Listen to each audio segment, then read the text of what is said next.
Bonjour. Alors, pour les deux rapaces qui sont toujours derrière moi, j'ai trouvé un nouveau truc. Vous prenez 2 couvre-casques, quelle que soit la marque.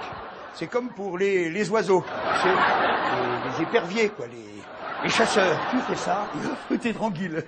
Ils nous entendent toujours, mais ne pensent plus à chasser. Donc je vais pouvoir vous parler justement de la version troublante à propos des chasseurs américains. Les chasseurs, les pilotes de chasse américains.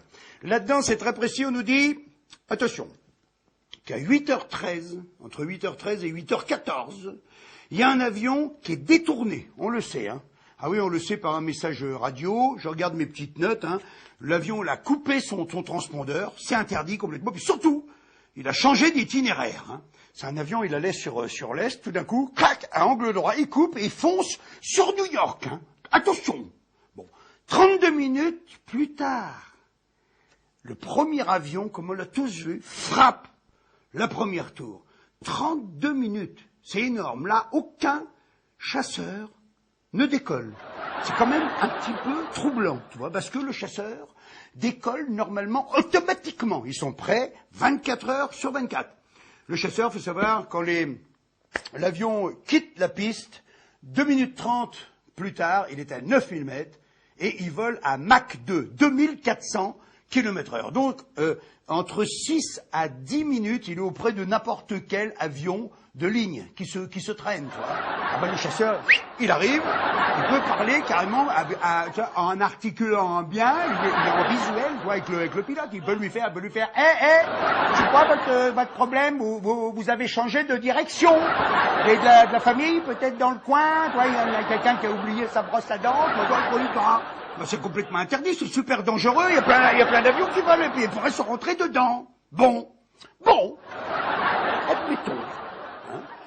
À 9h03, tiens-toi bien, il y a un deuxième avion qui frappe la deuxième tour. Ouh, qu'est-ce que c'est que cette histoire? Donc là, c'est 3/4 d'heure après l'annonce du premier détournement, on est d'accord? Donc, si tu veux, côté chasseur américain, normalement, il devrait s'installer comme une espèce de petite méfiance quand même dans le groupe des chasseurs. Penses-tu? Le chasseur coule tranquille, pas bouger. Alors on ne sait pas ce qui s'est passé, peut-être la machine à café elle était en panne, ou alors ils n'ont pas pu les appeler, ils étaient sur vibreur, on ne sait pas quoi. Alors moi vraiment, toi, là je trouve ça quand même assez troublant, tu vois, parce que le truc le plus embêtant, si tu veux, dans cette version, c'est que 1h23 plus tard, c'est marqué là-dedans, à 9h37, il y a, soi-disant, un Boeing 757 qui frappe le Pentagone. 1h23. Alors là, 1h23, quand même, toi, ça fait beaucoup. Alors, si vous voulez, donc, pour vous résumer un petit peu le truc, le jour du 11 septembre 2001, il faut d'abord féliciter l'aviation civile. Bravo à l'aviation civile américaine, parce que, et c'est marqué, c'est bien marqué là, dedans aussi, ils ont réussi en à peine 1 heure, un quart, à faire atterrir 4500 avions. C'est quelque chose quand même là, il faut y aller là au téléphone. 4500 avions cloués au sol d'urgence.